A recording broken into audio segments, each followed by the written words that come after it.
right, everybody, welcome to BO Boys for Monday, September 22nd. Fuck it, it's a raw feed. We're doing it virtually. I'm Clayton. Yeah, I'm Pat. Clayton, it is not a question. You are definitely Clayton. I know you've had a big day. Clayton runs a marathon. That was the theme of today. But you are here. You are still standing, and you are ready to do a BO Boys for what was a awful weekend at the box office. A full-on double disaster of debuts. Um, he was not him, but luckily her is on the way to save the box office. So we will be talking about this weekend and also looking ahead to our box office savior who is coming down from above to save theaters once again. But before we get into her, Clayton, could you give us a plow for the box office weekend of Friday, September 19th? Number one, Demon Slayer made $17.3 million, down 75%. It added 27 theaters. It's at $104.7 million in its second weekend of release. Number two, Him made $13.5 million in its first frame. Number three, The Conjuring Last Rites made $12.9 million, down 49%. It lost 389 theaters. It's at $151.7 million in its third weekend. Number four, we got a tie, it looks like, as of now. Downton Abbey, the grand finale, made $6.3 million, down 65%. It added 17 theaters. It's at $31.6 million in its second weekend. But tied for fourth as of now, The Long Walk, $6.3 million, down only 46%. No theater change. It's at $22.7 million in its second weekend. And then two newbies. Number six, A Big, Bold, Beautiful Journey made $3.5 million in its first weekend of release. And number seven, lucky number 11, The Senior made $2.7 million in its first frame. That is your lucky number 11. So Clayton, you took a long walk yourself today in the form of a half marathon around New York City. As people were running, did you hear any chatter about the box office at all? Were people running, talking to each other about any of these movies? Did you hear anyone huffing and puffing talking about the new Demon Slayer or about Long Walk? I mean, obviously you didn't hear anyone talk about Big Bold Beautiful Journey because that's a disaster. We'll get to it. Any movie chatter while you were running through the streets in New York? No, not None. that I could hear. And did it resemble the Long Walk? You know, I know you haven't seen that film, but it's out in theaters. You've seen the trailer many times. At any point in your half marathon today, did you feel like if you stopped or slowed down, you would be shot? No. In fact, there were people that did stop, Mm-hmm. and there was a second where I was like worried Okay. because I'd seen that trailer so much. So much. We've seen it so many times. And then nothing came of it. Nobody was shot. Nobody was killed. Okay. Mark Hamill was nowhere to be found. Thank fucking Christ. If you had gotten to this half marathon today and there is the person who is welcoming everyone and it was Mark Hamill, what would you have done? Would you have gotten out of there as quickly as possible? Yeah, I would have done what I should have done when I saw Chris Klemmer there in the lobby when we were about to see Mission Impossible. I would have turned and walked away. Okay. I would have done the right thing this time and walked away from Mark Hamill. So this Long Walk, people seem to like it somewhat because it had a drop in the 40s, which is what you want. Obviously, it wasn't starting from a huge high number, but it does seem like there's positive-ish buzz around this movie. Yeah, I mean I think it's getting pretty decent buzz. I think the other thing that helped it is that everything else that opened was trash. Yes. Yes. Except for maybe the Senior, because the Senior only opened in 2,400 theaters. So and you know, if it would have opened at the same amount of theaters as a Big, Bold, Beautiful Journey, it probably would have beat it. It had a higher per theater average than Big Bold Beautiful Journey. Yes. And Yeah. it's got a better hook. Well, It's it the has a commish. It has a Mhm. premise. You're right. It has a premise. It's not just a bunch of woo-woo bullshit. Right, right, right. You could ask someone, what is the Senior about? It's about an old guy who plays one more year of college football in his 50s. Boom, got it. You're gonna have an old guy. He's gonna have creaky knees. He's gonna be, uh, sitting in a recliner and get tackled on a recliner. You could see all the things that would logically happen in the Senior. What is a Big Bold Beautiful Journey about? Well, they open doors and they see their childhood, sort of. And how do you tell people to go see that movie? It's impossible. It would have had to be sold Okay, let's hear it. on the stars. And frankly, people will only see Colin Farrell and Margot Robbie in things that they already know they want to see. Mm, Barbie, yeah, they'll watch The Penguin, yeah, you know, that's they're not, let's give these guys a chance and see what they came up with.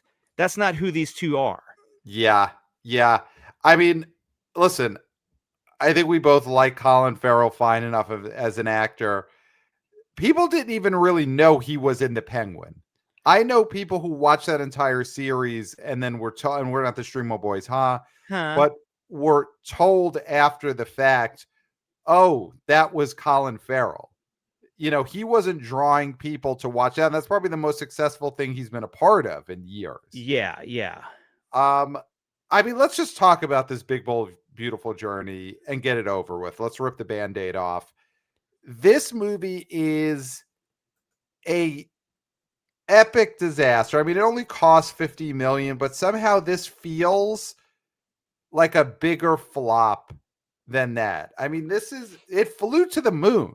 Made Yeah. 3.5 million for the weekend. This movie flew to the moon. This is a perfect example of flying to the moon. Well, Two big stars in a fully rejected movie. honestly, Pat, 3.5, it didn't even reach the moon. It Oh, tried to fly to the moon and it didn't reach it. Yeah, this is bad. And what this hurts is we've had so much success with, you know, directors who have been able to do non IP movies mm-hmm, recently. mm-hmm. We've got one coming next weekend, which hopefully is going to be a huge, massive hit. Yep. But this does hurt the idea that let's give a good director who the person who directed this movie directed a movie. I've mentioned this before. Columbus was a movie that I really, really enjoyed. Very You beautiful movie. you love this movie. You never stop talking about this Columbus movie. And it's not about Christopher Columbus. No, and as an Italian, I know you would. That's why, you know, that's your immediate thought. But Yeah. he doesn't even have his day anymore, so you just got to deal with that. But Yeah. I feel like uh, this is somebody who was capable of something great, and Sony knew that they had a stinker here. Like Sony knew.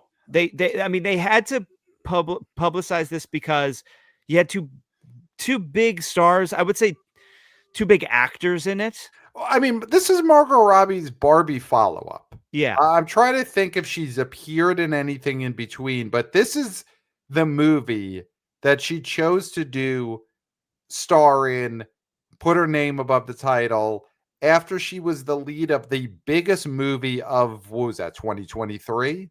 Just a all-time phenomenon in Barbie. This was her follow-up, and it couldn't have gone worse. No. Yeah. Um, I mean, yeah, it's terrible, and yeah, like it does make it harder for other people to even give somebody that's a talented director $50 million, because they're gonna be like, well, can't we spend that $50 million to go towards a $200 million superhero movie? right, right. Yeah, the one thing about this is this is such an obvious bad idea. Not the fact of putting movie stars in a movie or having a director make an original movie or obviously make a movie for adults. That those are the things we want. But again, on the surface, this is just a terrible title for a movie, A Big Bold Beautiful Journey. That is just complete nothing. Isn't every movie supposed to be a big bold beautiful journey? Isn't that the idea of Well, movies? and doesn't it sound like the Tuesday, like something the guy that wrote Tuesdays with Maury would write? Yes. And you'd be Yes. like, my grandma would say, read this book. You have to read this book. And I'd say, fuck off, grandma. I don't read Right. books that are stupid like that. I read Right. literature. Kick the walker out from under her hands. Yeah. Yeah. Throw the book on her. Of course, that's what you would do if she said that to you. If she ever once recommended a book to her grandson. Yeah. It it is a movie that is hookless, premiseless, cannot be explained. And I get it. We don't, and not every movie needs to be succinctly explained, but it's so obviously a big nothing Mm-hmm. that I don't think this should be used as, oh, this is going to be bad for getting adult movies made. And it's just such a terrible, easily identifiably bad idea from the start. And speaking of, you mentioned adult films, and we're speaking of films that are for adults, Not not triple X films, not not triple X triple films. X films, But which are to prove doing well. They're still doing well in theaters. but to prove your point, no one is going to do a triple X parody of A Big Bold Beautiful Journey, Mhm. right? But they could do a parody of The Long Walk, and we all Yes. know what the name of that would be. Yes. And Yep. then they It could would do, rhyme. It would rhyme. If you pronounce it the right way, it would rhyme. and they could do one for the senior. Yes. This old football player, Mhm. played by an elderly porn star, Yep. comes back to Does the hedgehog college. come back or he's No, he's done? done. I can't even believe you said that. I don't follow his day to day as closely as you do. So I'm out of the loop on the hedgehog.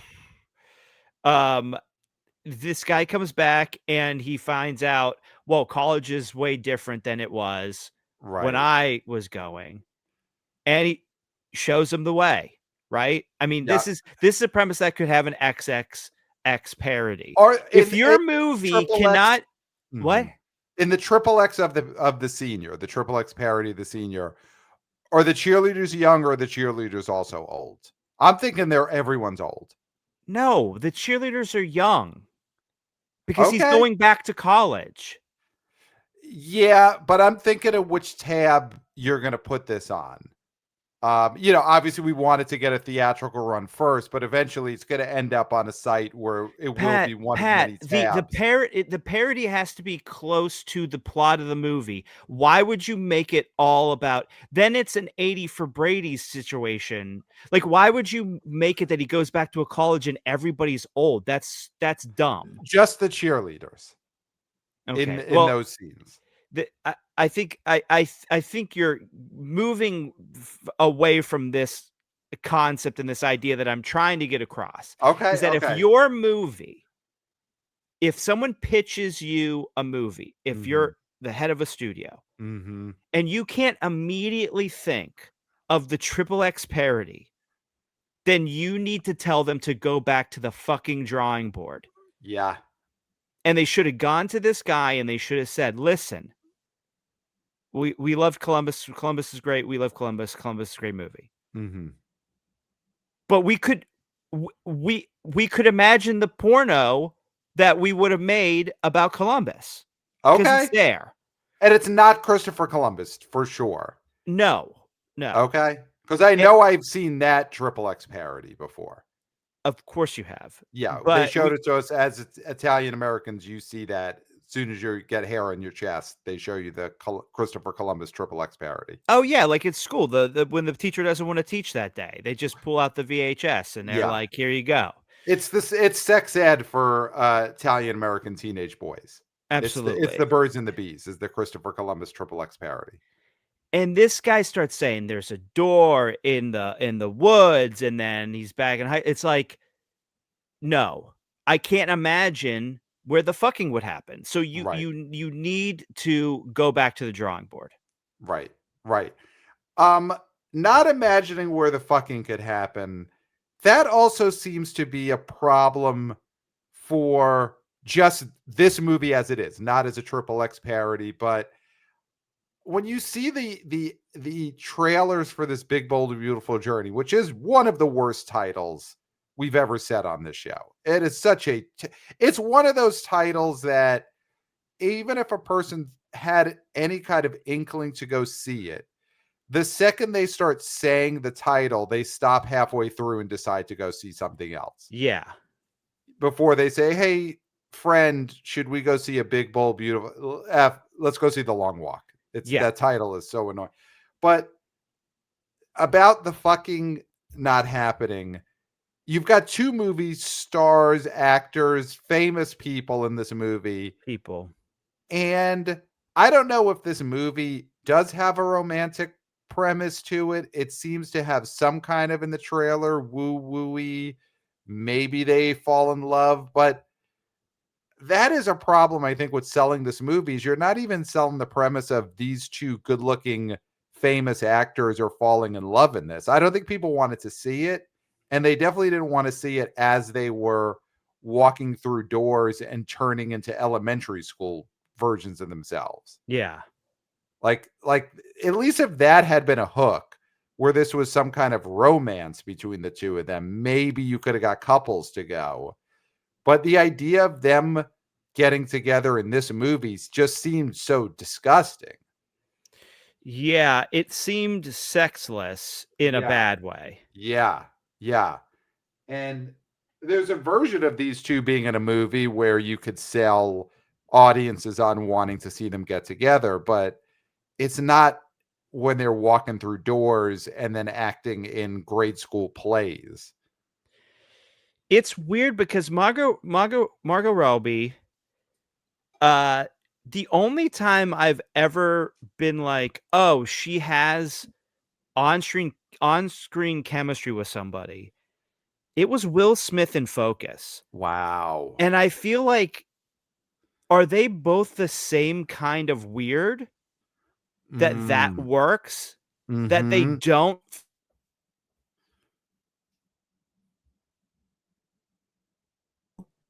sort of made this weird this like weird alchemy? Mhm. Mhm. Yeah, where they're both sexless and weird in the same way, and Mhm. that is kinda hot. Yeah, that could be the case. Does this hurt? I mean, Colin Farrell is what he is in that he's kind of a likable character actor that at one point they were trying to make a movie star. Everyone gave up on that a long time ago, and now he is this respected character actor who everyone's like, "Oh, he'll get an Oscar someday." Margot Robbie is still someone that in theory should be a modern movie star, Mhm. but she just keeps having like Barbie's the thing that erases everything else, but don't forget she had Babylon, Amsterdam leading into Barbie, and now this is another flop on that level. She kind of is like Barbie and then years of flops around her. Pet, she's Ryan Reynolds. Wow. So Barbie is her Deadpool. Yeah, that's it. She's Ryan Reynolds.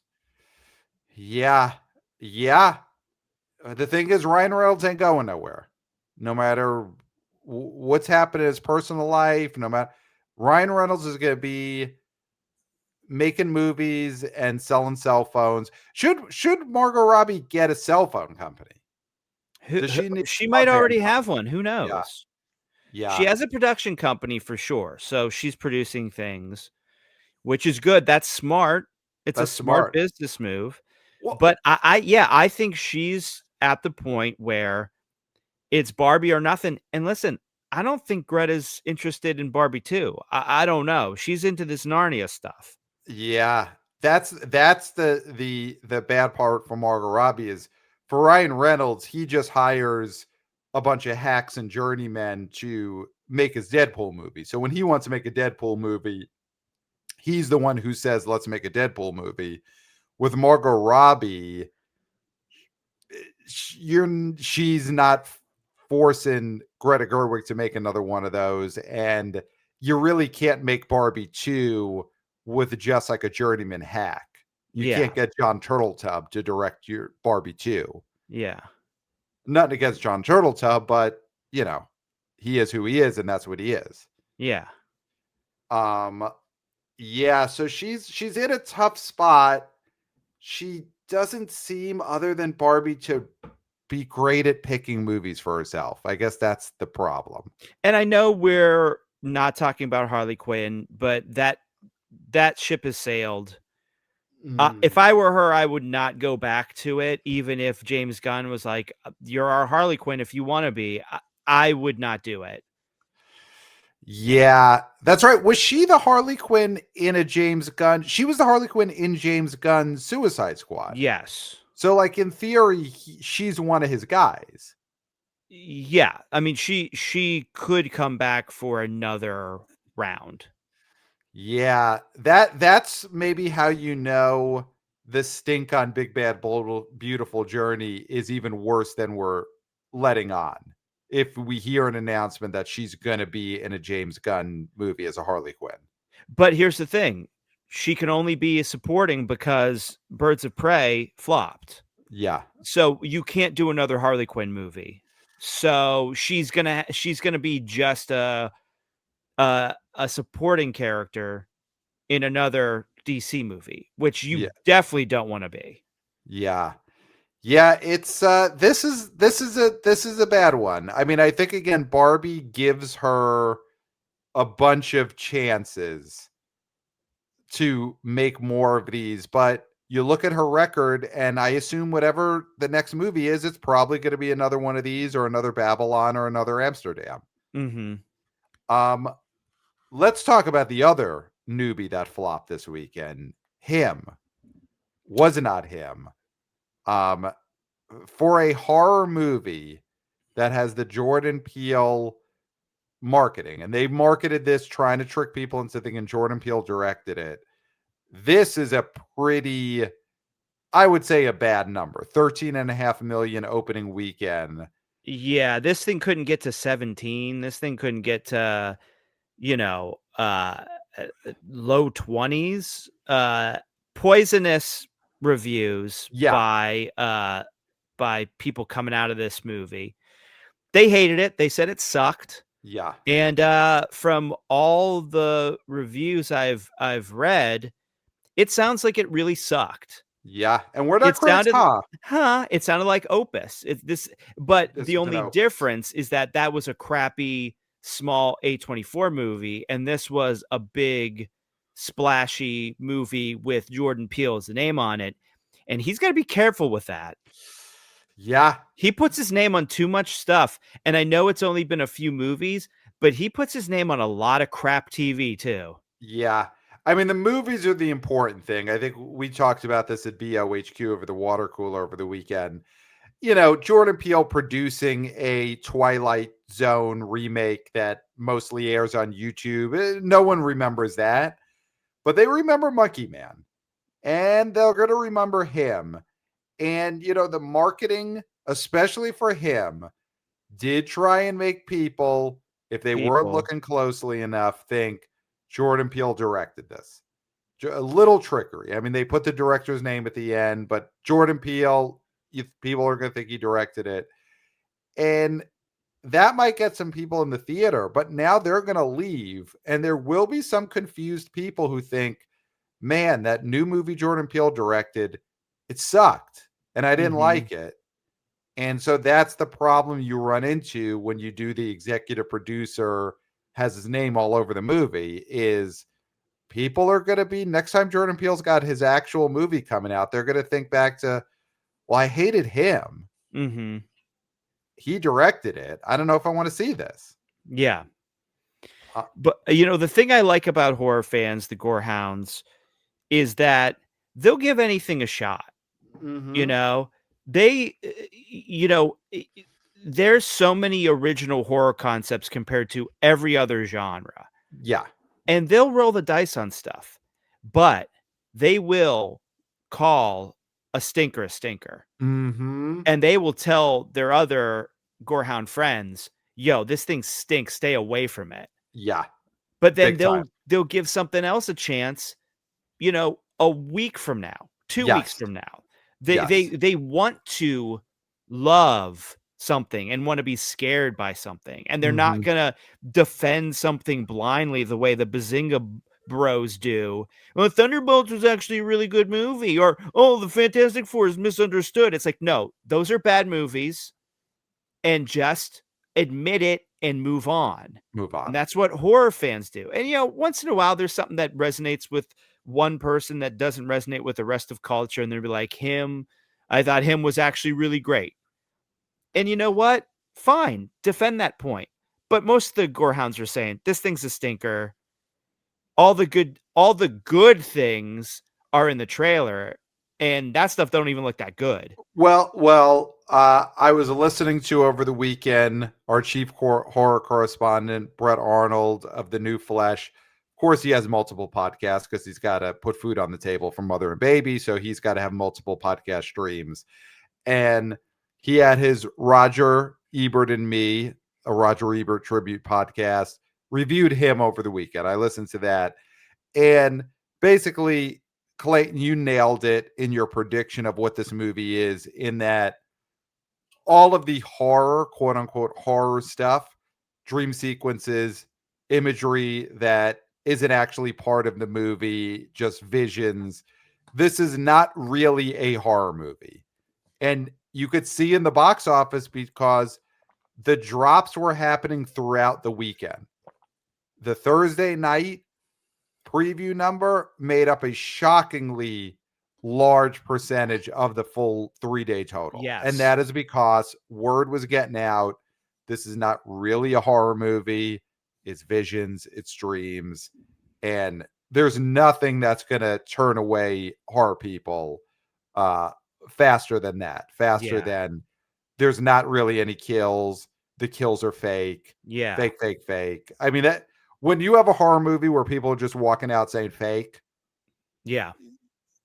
fake, you're fucked. I mean, that's a big rule of horror box office. If it's fake, you're fucked. Yeah. And him And was fake. It was a big fake. yeah. Yeah. And I think some of these screenwriters out there have seen, oh, the only way I can sell anything is if I couch it in horror. Yeah. This guy probably wanted to write a movie about football. Yes. In any And he given was like, Sunday. Yeah. yeah, and he was like, but nobody will buy my football script about how terribly they treat the athletes. So maybe I'll put a guy who looks like the boogeyman and he's scary, and Right. I'll put him in the bed. It'll be a dream, and this will be great. Stop it. Stop it. Also, get someone else to pitch your movie, because if that is your voice, if that Yeah, is what you sound like when you're it's what he going into sound these like. meetings, you got to hire someone to pitch these movies for you, because that voice is off-putting. And the fact that you, Clayton, have studied interviews by the screenwriter of him and did that pitch perfect impression of what he actually sounds like. I mean, that's a huge problem for this guy, is that Who voice. who else Who is else? doing impressions of the screenwriter of him? It's No all one. only on the BO Boys. Only on the BO Boys do you get those accurate impressions of screenwriters of movies that bombed. So I mean, that is probably what happened here. You're right in that the making it a horror movie was just a way of selling the script.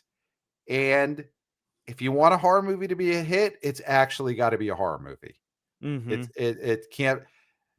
And listen, this is where I applaud Angel Studios and the filmmakers behind the senior, because they didn't take that real life premise and try and turn that into a horror movie to make it more palatable for modern audiences. They did it as a drama. They stuck to their guns. They didn't make it that this old man was actually the devil, or he made a deal with the devil, Mhm. and the devil was there, and the devil was killing coaches or killing cheerleaders. They did it as a drama. They didn't do it as a backdoor sort of horror movie. Yeah, this guy isn't, drinking the blood of the incoming freshman. Right. Right. To get younger, and by the end of the movie, he's their age. That's not what the senior is. We haven't But seen it, but we know it's not that. what we did? We just gave another struggling, Sh- And, and, s and I don't dumb care if you're screenwriter. struggling. I I don't don't. care if they're struggling. I don't care if you're struggling. Screenwriter an idea for another shit horror movie. Yep. That, you know what? Who knows? Maybe Jordan Peele will get suckered into producing that. This, and I know, listen, he wanted Listen, weapons. He he wanted wanted weapons. weapons. He didn't Yep. get weapons. He fired his whole team over weapons. Mm-hmm. Dude, whoever you hired for this one, fire them too. Wow. Fire everybody. Everybody. Everybody. And sue everybody. Sue everybody. Me? Sue me? Sue everybody. Sue everybody. It's I Dude, would assume divorce your wife. I assume it's the wow. So Divorce your wife. you're calling for Jordan Peele to divorce the star of Brooklyn Nine-Nine because of how badly him bombed this weekend. Just full clean house. Everything must go. And listen, I'm sure she's a spectacular partner. Hilarious. She's hilarious. Hilarious. I've liked her in pretty much everything I've ever seen her in. Yep. But you know what? Sometimes things are just too big. And you have to clean house. A marriage can't survive certain things, and I think the opening weekend of him is one of those things that a marriage might not be able to survive. Well, because he didn't get weapons, that was a fracture. That was a crack. Yeah. This is a full-on separation situation. Yeah. And listen, maybe when his new movie comes out, whenever that's going to happen, it's been delayed. And it's a huge hit, and then maybe she'll come back. Reconciliation. They try again then. Yeah. Yeah. It's a tough spot to be in, to have to fire all of your staff at your production company and get divorced from your wife and what seems to be a perfectly lovely marriage otherwise. Yeah, they seem lovely, but they didn't get weapons. He didn't get weapons. Didn't get the weapons. Weapons script he didn't get, and him is a disaster. Burn down the building where your production company is. Wow. And after hours. The earth. After hours when no anybody. one's there. Yeah, make sure there's no security. Because everybody's and already make sure you fired. have insurance. And make sure you have insurance. Collect the insurance money. Here's the Italian speaking again. You got to collect the insurance money. This is one of those disasters where that is what it calls for. Is it calls for a fire to collect insurance money. Because here's the thing about it. And then maybe you'll break even after you collect the insurance money. Well, it's also a betrayal of the public's trust. And when you betray the public's trust, you have to say, this was not my fault. This was everybody else's fault. Right. I am taking extreme measures so that this doesn't happen again. Therefore, I'm firing everybody involved in Monkey Paw. I'm divorcing my wife, and I'm burning down the building. Yes. Well, the building burned down accidentally. That just happened to happen. Wink, exactly. wink, wink, wink. Yeah, and you say wink. You say wink at the press conference. I do think those are sensible measures to take at this point if you're Jordan Peele. Because you've got to build up that trust again before your next directorial effort hits theaters. Mm-hmm. You have to make it clear this was not my fault. It was so not my fault that I am now divorced and have fired everyone that works for me. And wink, wink, I burned down a building. Wink, wink, wink. Yeah. Marlon Wayans, this doesn't matter for, right? Star. No, he's not a star anyway. And if everybody's just... the only thing I've heard about this movie is that he looks great. Yes. Other than he eats scenery terribly in this movie. And I mean, I love the. I mean, listen, I have nothing against this guy, but there is this prevailing thought. It's almost like the Howard Stern is the best interviewer, uh, where it's just been perpetuated to the point where nobody is knowledgeable enough and listens enough to like believe that that's true anymore or know if that's actually true. The idea that he's like a great dramatic actor, Okay. Marlon Wayans, is I think overstated. Okay. Okay. Uh, In the way that, you know, and I'm gonna say it, and people are gonna be upset about this. all right. The way that Robin Williams was supposedly a great dramatic actor as well. It's just if you're not jumping Wow. around and making voices, you are then a dramatic actor. He And did go that to was Juilliard. He did go to Juilliard. Marlon Wayans went to Juilliard. Robin Williams went to Juilliard. Robin Williams went to Juilliard. What, to do a And stand-up? To steal some jokes? What did he? wow. I mean, this is the weekend for it, I guess, to trash Robin Williams' legacy. This is I the just weekend think it's for it. really funny. Here's the thing: you're talking to someone, though, your fellow BO boy, who loves Robin Williams as a dramatic actor. Never was a fan of his comedy, but I do think he's a great dramatic actor. So you like 1 Hour Photo more than you like Mrs. Doubtfire? My inflection point has always been his Genie in Aladdin. Was not a fan, but yes, I enjoy the Fisher King for sure. Okay. Well, anyway, nothing. And listen, Marlon Wayans, when they do the Scary Movie requel or reboot or whatever it's going to end up being, that's probably going to be a big hit, and nobody's ever going to think about him. Yes. I mean, just to again tip my cap to our chief horror correspondent, Brett of the New Flesh. He talked about the Scary Movie sequels on his show a few weeks ago, and he nailed it with the scenarios. You're going to have Anna Faris, Regina Hall, and Marlon Wayans in the Skinamarink house. And just got to say, Brett, you nailed it. There's no way that scene is not in the Scary Movie requel that's coming out. I would say you mentioned how all the chatter was about how Marlon Wayans looks impossibly young in this movie. To me, this movie is a success for Marlon Wayans just because of that. Oh, Doesn't yeah. matter that this movie bombed. The fact that everyone is talking about how young he looks, boom, this movie is a huge hit for him. Oh, that's great. Yeah. Yeah. I don't think a movie like this is going to, even if this movie did really well, I don't think it does anything really for Marlon Wayans, to be honest. No, it's the main thing is he still looks young. Yes. If this movie opened to 10, 13, 40 million, the most important thing is that at, all over Hollywood, they're saying, hey, did you hear how people are saying Marlon Wayans looks young? It's all that matters. Well, this thing could open to 60, and if Marlon Wayans looked old as shit, that'd be bad for Marlon Wayans.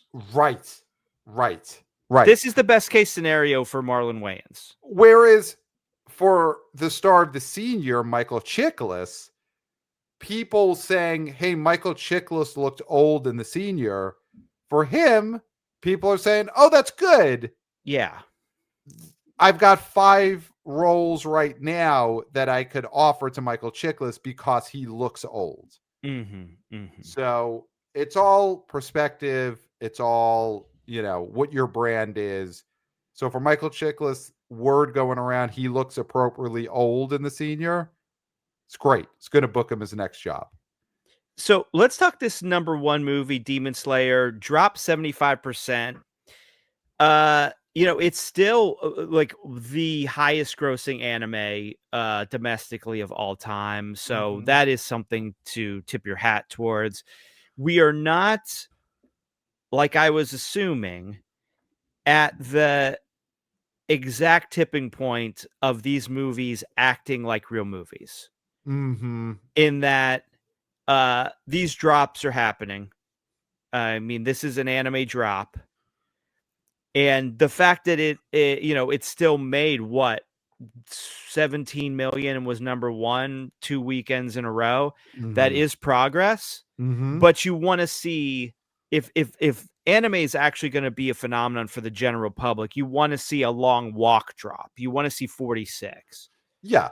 Right. Y Or you wa 51. I mean, you could, drop like a superhero movie used to back in the day when people wanted to see it, the general public. Right. These 75% drops do not look good for Demon Slayer. I think these movies are still, in general, FTF. They are for the fans, but the fan base has grown in the last few years. The fan Yes. base has grown a lot since the Demon Slayer movie that opened big in spring 2021 to now. It's a bigger fan base, but it's still not the type of movie that the general public is just looking through the newspaper, seeing what's playing, and deciding to go see Demon Slayer. It's Mhm. still people who had some inclination to want to see it are the ones going. Yeah. And I mean, again, But it's a lot bigger base than it was last year, 5 years ago, for sure. yeah. And again, you can't sum up this movie as a porno, I don't think. Maybe a hentai, Oh, I guess. I don't know. yeah, I think it's yeah. I think there's people making some big money off of Demon Slayer porn parodies. They are, but they're not something that we could pitch because we don't understand what Demon Slayer is Yes, and have yes. no interest in figuring out what it is. Yes, yes. I mean, obviously, the implication is we definitely want to seek investment opportunities for producing pornography parody movies. But Demon Slayer would not be one of the first ones we're able to greenlight or Yeah. invest in. But yes, obviously, that is a business model for the BO boys, hopefully in the next few years, for sure. Mhm. Yeah, I think Demon Slayer is still a big, healthy stunt type of movie for theaters, but it's not crossed over into being the type of movie that you could base a whole slate around a series of Demon Slayer movies. But this freaking thing made $100 million in 2 weeks. Oh, it's incredible. The fan base is so much bigger than it's ever been before. It's just going to take a little more time before Susie Crochet, Joe Lunchpail flipping through the newspaper. Oh, Demon Slayer is playing. Let's go see that. Yeah. But it'll get there. It will get there. Yes, that's the thing. It will get there. That is something we must reckon with. And we will. Yes, We will we will. reckon with it on this show. Really quick, number 3, The Conjuring at $150 million. Wow. Wow. That is so huge. Yeah. So much bigger than we could have thought. The fourth movie in this franchise. Well, the fourth movie in this, probably the 10th or 11th movie in the wider franchise. Yeah. Um, it's incredible. And again, it's called Last Rites, but there's no way No. the Warrens could be done. No, the Warrens are coming back. They Yeah, got to find a way to make these Warrens uh come out of retirement. yeah. And listen, someday they'll they'll do the prequel where it's younger actors playing these Warrens, but Vera, Patrick, get them in another proper sequel. And the thing is they could keep aging. It's it's the kind of roles where I think the more they age, the more audiences are going to be into it. Do a version of the Conjuring movies that's based on the Notebook. One of them it gets senile and the other one has to explain about Annabelle. Oh my god. That would be the biggest movie of all of them. If It's just one of called them Conjuring. It's called The Conjuring, the Notebook. yeah, And you just straight up rip off the Notebook. yes. Yes, cuz could you imagine how heartbreaking that would be if one of the Warrens forgot who Annabelle was. Just had Yeah. no idea. Who's Annabelle? Who's the nun? I don't remember that. She's talking about to her husband, and then we fought the nun, and he's like, "Who's a nun? I don't remember Yeah. the nun." How sad that would be. Yeah. And then when he finally, at the end of the movie, he draws the nun, draws her, devil nun face, on his in his notebook. People be falling in the aisles, Crying. crying, and then the nun bursts out of the drawing that he just drew, and then Yep. everyone's scared. They had just been crying, but then they're scared again. Yep. That opens at $100 million. Yeah. That opens at 100 million. So tough weekend at the box office, but Clayton, our savior is coming. We all got the big announcement. I think it was on Thursday. She saved movie theaters. Was that 2 years ago? Was that fall 2023 when she saved movie theaters? See, here's the thing. I know Taylor Swift is back. I know you're saying this to get my goat, but I want to tell you how damaging it is when you go along with the narrative that this person who bops in and out whenever they want is saving theaters. That's defamation, number one.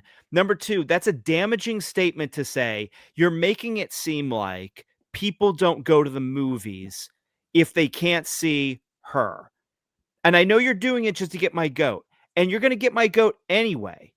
So what I would say to you is don't use this this sort of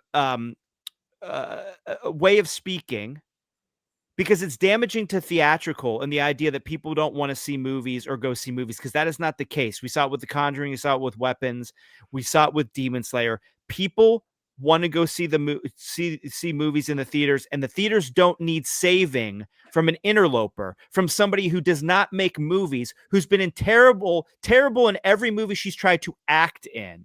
But she's not acting. She's playing herself. She does. Hold on. She comes in and she does these commercials for her products. And Pat, I'm telling you, our audience needs to stand up against this, that you will say damaging things about theatrical to make me angry. That's the only reason you're saying this. You don't believe that she's a savior. She's an interloper who comes in and does commercials for her rabid fan base and clogs up the movie aisles with dancing and foolishness, when those screens should go to actual films. So if you want to perpetuate this, then you continue to perpetuate this, but it's damaging. This is damaging to theaters. First of all, a few things on what you said. Interlopers can be saviors, and saviors can be interlopers. The savior doesn't have to be around all the time. I mean, I would say if you look back at the history of saviors, they were pretty much interlopers. I mean, you look at the big guy, the JC, he wasn't around very long. I would say he was an interloper. Jesus is everywhere. You're Italian? You're Italian? He pops in and out, goes away. His whole thing is based around, I'll be back someday. Is there more of an interloper than someone saying, yeah, someday I'll be back, wait for me to come back? So Taylor Swift, she comes, she was here 2 years ago. That's not that long. I'm telling you, man, saving movie theaters. Keep doing it. Keep damaging the idea of theatrical films. Well, look at what the space that she's filling. We're supposed to have a Michael Jackson movie. We're supposed to open, I think, 2 weeks from now. First weekend in October. The same weekend. It was the weekend of Friday, October 3rd, when the Taylor Swift, what is this called? The movie of a showgirl, last showgirl movie, whatever this is called, this Taylor Swift movie coming to theaters in a few weeks. It's opening October 3rd. when we were supposed to get a Antoine Fuqua directed Michael Jackson biopic was supposed to come out that weekend, and that was going to do Bafa Bobo. That movie would have opened to 70, 80, 90 million for sure. And got pushed back, legal reasons. They shot a whole third act that legally they actually weren't allowed to have these characters in the movie. Sometimes that happens. Sometimes you shoot a movie and then you realize, oh shit, legally, We I can't do say this. the names of any of the people that are in this movie. And so they had to push it back. That created a huge hole.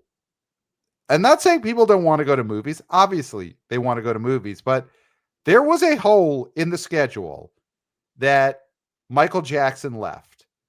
And Taylor Swift came in and is now saved theaters for that weekend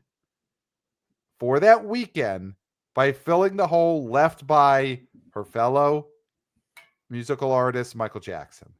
So in that way, she is a savior. Theaters thought they were getting Michael Jackson legally. Oh, you Michael mean Jackson finally got to some legal troubles and had to move the release date. And Taylor Swift has saved theaters for the weekend of October 3rd. You mean a musical artist that has actual memorable songs that will stand the test of time. And now this girl who wants to put a This girl. Okay. not even full length film. I guess it's just like a 45-minute advertisement for her new album in theaters and wants us to kiss her feet. So I will just say this before I inevitably clip this section of the video and have it be a standalone video on our YouTube channel because we are YouTubers. Hey guys. Just making it clear. My name is Pat. That is Clayton. So this is for the people who come upon this video. You are Clayton. I am Pat. Oh yeah, because it is really it is great that she has a healthy fan base that will dox anybody that says anything bad about her. Listen, I am excited. I, Pat, am very excited for Taylor Swift, who I love, music as a musician, as a filmmaker, to save movies on October 3rd with the release of Taylor Swift, movie of a showgirl, whatever it's called. Doesn't matter what it's called. You're such a big fan. The Life of a Showgirl is the album, and that is the name of the movie. Is her secret film, The Life of the it's official not a release, movie, the official it's release party. It is called, this movie is called Taylor Swift, the official release party of a showgirl. It's the only movie that is going to be played before Nicole Kidman comes out because it is an ad, is what it is. They should just put this movie on and then the dance off. And then at the very end, you have Nicole Kidman. You're telling me that's not a great way to end your movie-based experience, is ending it with the Nicole Kidman ad? If they do that, I would say, bravo, Taylor. It would end on a high. Innovative. It would end on a high. It would be an innovative bit of filmmaking for this artist who never ceases to surprise and delight us. Just that is what I say in this clip that we are putting on our YouTube channel. Pat, I just want you to know the people who listen to this show, the Wanna Be boys, Wanna Be girls, Wanna Be people, Swifties, yes, Wanna Be Swifties, know what you're doing. They know what you're doing. Okay. They know you're making me mad and it's working. Right. So they know. But the outside world thinks that you've fallen for this line of bullshit and it's going to make you look foolish.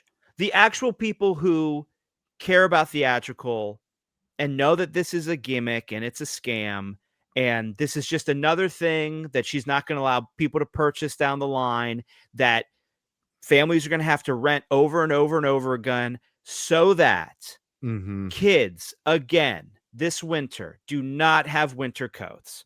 It happened with the Eras Tour. She would not let you purchase it in any way. And you got to rent it over and over again. Months. Great business and it was decision. it was like a $20 rental. And you know what? If you add up 5 rentals, $20, do that math, $100. $100. So that's for a lot of people, it's that or it's a winter coat. Mm-hmm. And guess what was chosen? These rentals. Taylor. Of course. Of course. That'll keep. Use last year's coat. Use towels if you have old bath towels. Just wrap them around the kid. Take them Their around the blood is kid. on your hands too. They are enjoying their Taylor Swift movies in the theater on October 3rd, and then they'll rent it multiple times when it's on PVOD, and eventually it'll be on Disney Plus. And it's Great. downstream. Yeah, something that Downstream. you actually just subscribed to, right? You were not a Disney Plus subscriber, and you just subscribed this week. I have not subscribed or resubscribed. I have not Okay. subscribed to the new ESPN app. I thought you did. I thought you did it this week. Well, listen, I didn't do it this week, but you know what? If Taylor Swift's the release party of a Showgirl was released onto Disney Plus this week, who knows? Who knows? Because again, wow. Okay. Well, I canceled my Hulu, so we'll see. So this, I mean, I've read that this maybe has already sold 10 to 15 million in tickets on first No, day. it's more than well, it's up to for more than that. Oh, They're more saying than that. And you're against this. AMC is saying I guess like a 15 million for the first 24 hours. Wow. And then the Soul weekend that's in theaters, which It's would be 3rd to the 5th. Yeah. Is they're saying it's possible that it could do 30 to 50 million dollars. Wow. Again, winter coat money, but that's on okay. That, I do want to read this email that we got from the great wannabe oh boy Reed. Subject: move that rock. He says, "Hey guys, if I was A24, I'd move the Smashing Machine to early December. My local 24plex currently has the Taylor Swift album commercial, documentary on 6 of its screens. It will be the story of the weekend. Move that rock to early December and it might help its Oscar chances too." And then he also says, "Him is terrible. Expect a huge drop at second weekend. Lose most of its screens to Taylor on October 3rd. Love the show. Read." So Smashing Machine is opening on October 3rd. That movie had big box office projections for an A24 movie. The hope was that it's going to open to 20. It's going to be a real, actual box office play. Do you think the Taylor No, there's zero crossover. The people agree. who went to see this want to see this Taylor movie are not moviegoers. They're not people who enjoy the cinema or the theater. They just want to see her. Yep. I think, if anything, there'll be some runoff, and maybe someone will stumble out of into the Smashing Machine and see an actual film and be like, "Oh, this is what you should do at the theater, not just scream and worship someone who does not care if you live or die." Yeah, I wouldn't use the language that you use there towards Taylor, but I agree. If anything, I think this is, and listen, we're never going to get another Barbenheimer, or at least it's going to have to just come fully naturally. But this feels like one of those perfect movie pairings where the audiences are so different that maybe you do get a little bit of fun, playful coverage of Smashing Machine and the Taylor Swift movie. It's not 2 movies. It's a ad. 2 films. Yeah, right. It's an ad and then it's a film. So this isn't a Barbenheimer because both those were films. Both of those were actual movies. This is a promotional stunt. Do you think that, and listen, I, of course, and all the wannabe Swifties who are listening right now, we know it's a film. We don't want you. We don't want you. Don't listen to our show.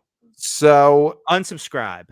So do you think there will be any playful coverage that will boost the Smashing Machines box office because The Rock is opening against Taylor. And I'm sure The Rock's going to have fun with this. The Rock is going to have fun with being mentioned alongside Taylor Swift. So I think it's going to be good for the Smashing Machine.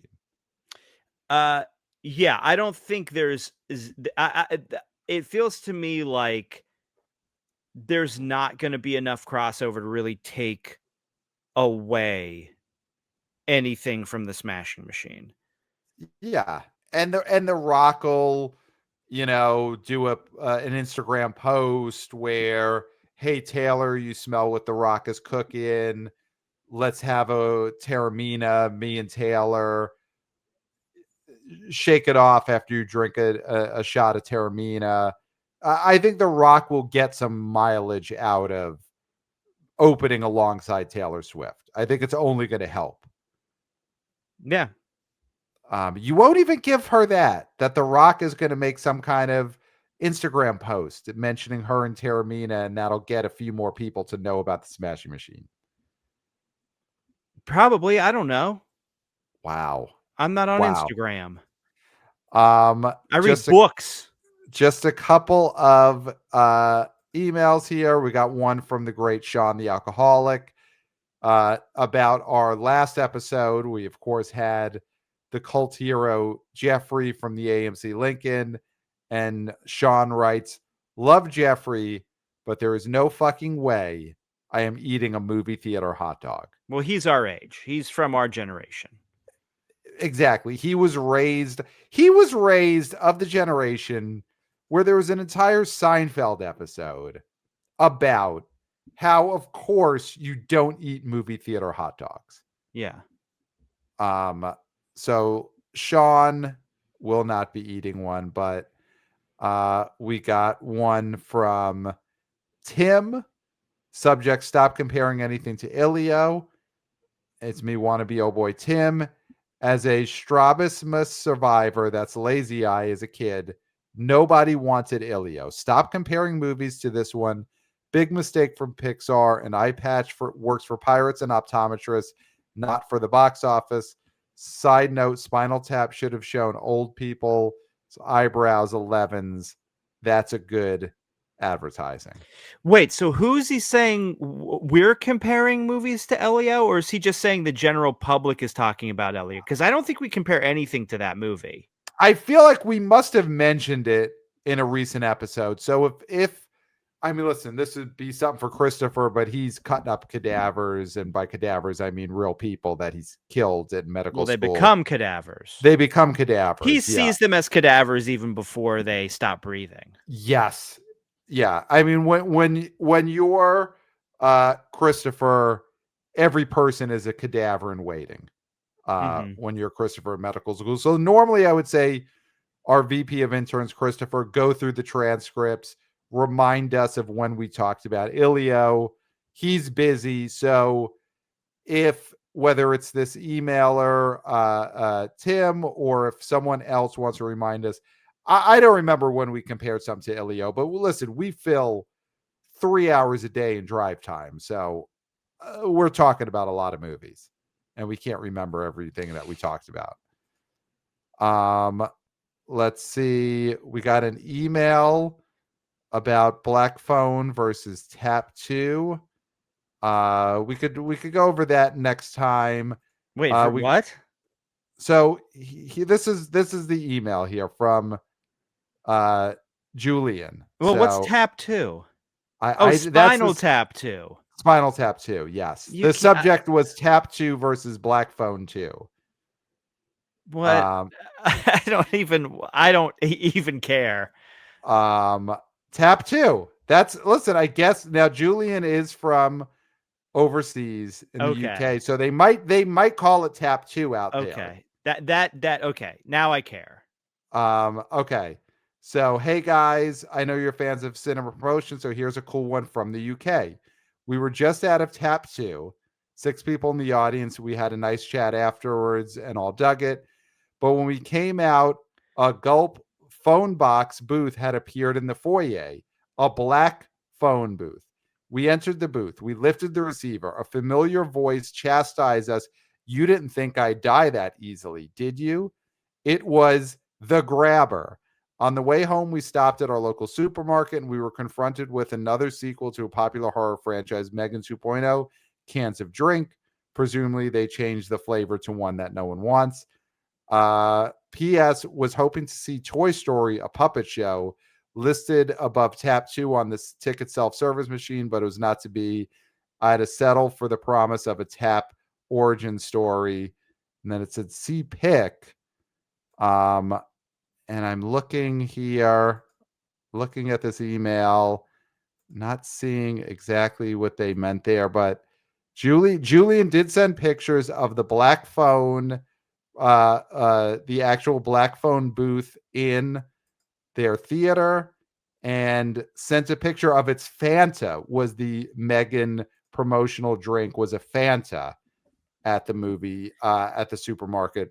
So all to say, Clayton, there was a black phone to phone booth experience in the foyer of this UK cinema. It's a good sign for this movie that they're going all in. They're building these black I phone love booths. listen, I love this. I love that this is something they're doing. Of course, the smashing machine, boxing, like how strong are you machine in the lobby. Lobbies should be full of these Mm-hmm. things. Mm-hmm. You've got the buckets, but that's for when the movie is out. You need to have these promotions. And if you have these fun promotions that are only available at the theater, it's a reason for people to go to the theater. Like, there might be people who just swing by their theater to answer that phone, Mm-hmm. and that's cool. These companies need to be better at doing these sort of cool things that drive people into the theater lobby, because once they're inside, you can get them to go see something. Yes. Yes. Yeah, they should be promoting on the outside of that theater that we have a black phone to phone booth inside of this theater. Mhm. Like, get them in off the street to use this black phone to phone booth.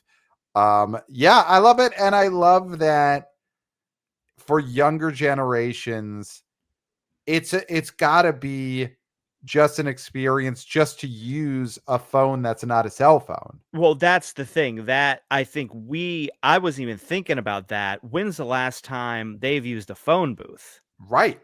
Right. I mean, we had that period where phone booths still existed, but the phones were not usable, and they were just places on the street to do whatever. You know, Whatever. you had a 10-year period in American life and probably UK life where that's what a phone booth was. The machinery was not functioning, but the booth was still there as a way to close a door with someone, with maybe three people, do whatever. Now that's not even a thing. They've gotten rid of the booths. They've said we can't have these places on the street where people do whatever. So it really is. If you're a kid now, this is like, what is this? This is just a Yeah. wild, wild thing to walk into a booth that has a what they call a phone in it. Yeah. Yeah, it's a mystical experience to them. Yeah. No, but it's a great sign that the studio wants this to be a big movie. One last email that I'll read here. We got so many emails, but I'll read this one last one from Kevin, wannabe oh boy Kevin. Subject the long walk. Kevin says, "Hey guys, I'm curious to hear about the audience response to your showing of The Long Walk. It's a dark movie, but there's one scene, parentheses, involving poop, that my teen daughter and I were laughing uncontrollably at. I can't remember the last time I laughed that hard. While I was trying to catch my breath, I realized the entire audience was silent. Unfortunately, this made me laugh even harder. It was a full house on a Friday night, for the record. Love the show, Kevin." Um, First of all, this makes me want to see this long walk. I do want to see this. I wanted to It's see it before this, but now I yeah, want to see it even more. yeah, and this sounds, Kevin pretty much pulled a Cape Fear in a Robert De Niro and Cape Fear situation where he was laughing so loud at a movie that everyone else must have been terrified. Yeah, I mean, But it's different because he was watching Problem Child in that movie, right, and he this is should The have. Long Walk, so this is even more uh, off the deep end. Yeah, if you really do think back to that Cape Fear scene, uh, that's on Nick Nolte and his family to be put off by someone laughing at Problem Child. I Bunch mean, of why else are you there? sourpusses, yeah, stick in the muds. Yeah, because I mean, I saw Problem Child in the theater with my dad, rest and wherever, and we were laughing as hard as De Niro was in Cape Fear. Oh yeah, That's where you. But yeah, the long walk that this great listener Kevin and his teen daughter. So yeah, that was wow. The teen daughter and the dad laughing like De Niro in Cape Fear at a screening of The Long Walk. see, that's fun. See, that's why you go to the movies. You go to the Mhm. movies to laugh at a scene, a poop scene Mhm. in a Stephen King adaptation. You don't go to see a full-length commercial for an album. I bet you Kevin and his teen daughter have already got their tickets to see No, she's the laughing release at poop. party of a She's way showgirl. too mature to like Taylor Swift. Write us, Kevin. Let us know if you and your teen daughter already have your tickets to see Taylor Swift, the release party of a showgirl, the movie on No, October 3rd. I bet you they let do. us know that you did the right thing as a father and bought her a winter coat. That's the email we want to get. Say, I bought my daughter, who laughs at poop jokes with me, I bought her a winter coat. Um, can't wait. And listen, next episode of the BO Boys, we're going to talk, of course, previewing One Battle After Another, the Leo PTA movie. We're also going to have to get this man's opinion on the Taylor Swift movie coming out. Huge special guest, because of course we haven't said it, but we are still in Star Member, Mm-hmm. our star-studded September. Of course, this was an episode where we were the stars. But our next episode, we have got the special guest, above all special guests, our podcast savior, we'll say, is scheduled to be on the next episode of the BO Boys. So obviously, things could happen last minute. This man is in heavy demand. He's in the news all over the place right now, but a huge guest scheduled for the next episode of the BO Boys. And I'm sure he's already got his tickets to Taylor Swift, the release party of a How showgirl, the dare movie. you? That's I'm sure. that I'm is sure. defamation. That's I'm sure. defamation. So get ready for that episode. Of course, email us, theboboyspodcast@gmail.com. Subscribe to the Substack. Subscribe to the YouTube channel where there is a web exclusive full episode. If you are listening on the podcast feed, you are a few days behind on an episode we dropped with the great Max Sloth, exclusive on the YouTube. It may appear on this podcast feed soon, but right now it is not. It is only on the YouTube channel where we go over Max's reporting from the Toronto International Film Festival. And we're talking early Oscar buzz with Max. So we cover all the big Oscar movies he saw at TIFF. That is web exclusive on our YouTube channel. So subscribe there and check that out.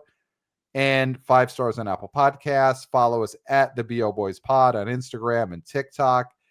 And that is all I got for you, Clayton. Pat, I finished. Wow. And you said it all. Yeah, definitely. Nothing left to be said. Great. So I could leave. Except right for until next time. We'll smell you at the box office. Nailed it.